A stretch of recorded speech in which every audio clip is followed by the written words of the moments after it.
Hello, this is Bertha Jans from Freedom to Learn. It is December 13th, 2023. Today we were scheduled for an interview with a parent who was concerned about the violence happening in his young child's classroom.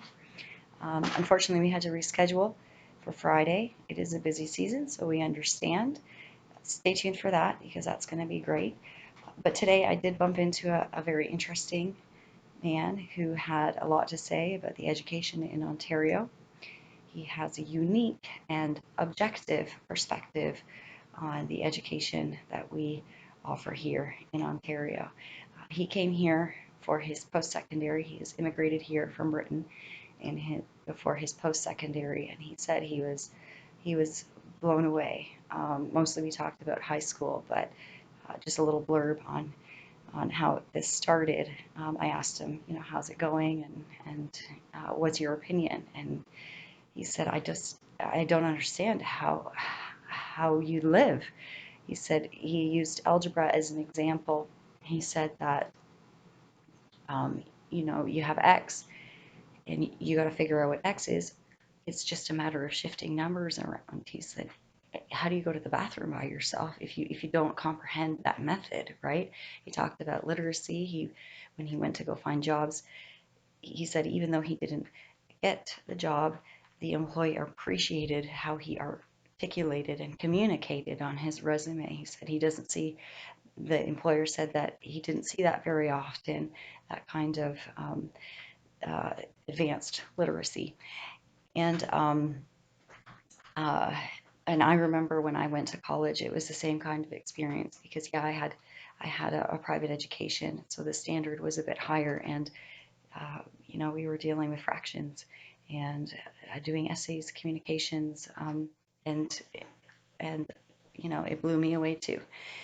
But we got to talking about, so I said, do you think that these children are not prepared for it? And he said, well, my experience with Britain, I think, is a lot different than the what they offer here in Ontario. And we got to talking about the difference, and they're very much opposite. He said, in Britain, it's kind of like our college. So the lesson is available, the teacher is available, but you are completely independent on your grades, right? On your effort to your grades. So he would go to class maybe twice a week because he was not required to be there, but he would complete his grades on his own because he preferred to do it at home. So and uh, yeah, it's very much opposite here in Canada where your grades are not the focus; it's showing up. So as long as you put in the time, they pass you.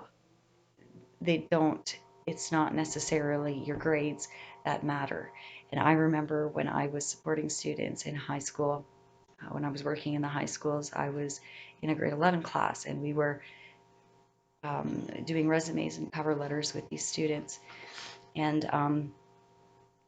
the basic literacy skills, I would ask the student, um, so what do you want to do? Like, what are you applying for? And he would tell me what he wanted to do when he grew up or whatever, try to get him excited about that. Okay, well, what skills do you need to do that? And he said, well, maybe a bit of math. Okay, well, write that down under your skills, math. That what kind of skills you have in math. And yeah, he just wrote math. That's it. And he didn't spell it right.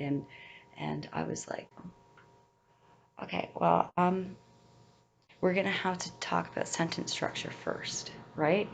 And helping him through that. But it was just like, oh my word, I don't even know where to start. So it is uh, difficult here in Ontario, at least for high schoolers, to be ahead of that game, to be prepared for their post-secondary, to be prepared for employers, right? To get a job. It makes it much harder in college to keep up if you don't have basic skills. So this man was right, and uh, yeah, we talked about his high school. I'm not sure where he went to grade school. We didn't talk much about that. He talked about Dubai and Pakistan. So he comes from, all over. He was not okay with social media, so he wasn't willing to give me a live interview. he did give me permission to share this, and I thought it was important to share this because the standard of our education is plummeting. Our EQAOs came out, and uh, the Ministry of Education has uh, confirmed that that is an issue, right? That these kids are not up to standard, and we can blame that on COVID and the lockdowns and stuff. But I'm just only recently out of the district school board of Niagara, so in my experience, I'm not sure that that's all there is to it. Teaching kids and supporting kids, there just wasn't enough of it to begin with, right? I actually did better during COVID, doing the one-on-one um, through uh, video, right? And uh, my own methods were allowed, and I had the time, and right. So yeah, our standard of education is plummeting, and I thought what this man had to say, put together a little bit more of a perspective, and also, there's so much great things about Canada. We have the freedom to give opportunity to these kids. So, uh, that's what freedom to learn is there for also. Let's give them the opportunity. Let's give them the skills. Let's teach them. Let's, give them the what they need to grow, to move on, to be in post-secondary and to get jobs.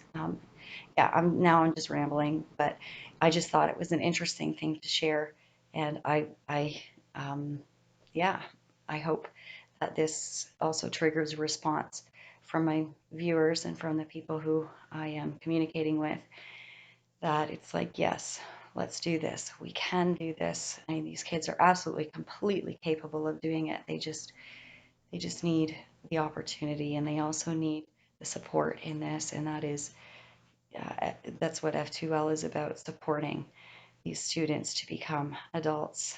So yes, we will probably see you on Friday for the interview. Yeah, stay tuned, and of course, also, like and share and subscribe, and also our email here, of course, to if you would like if you have something to say about this, then let us know. Okay, thank you.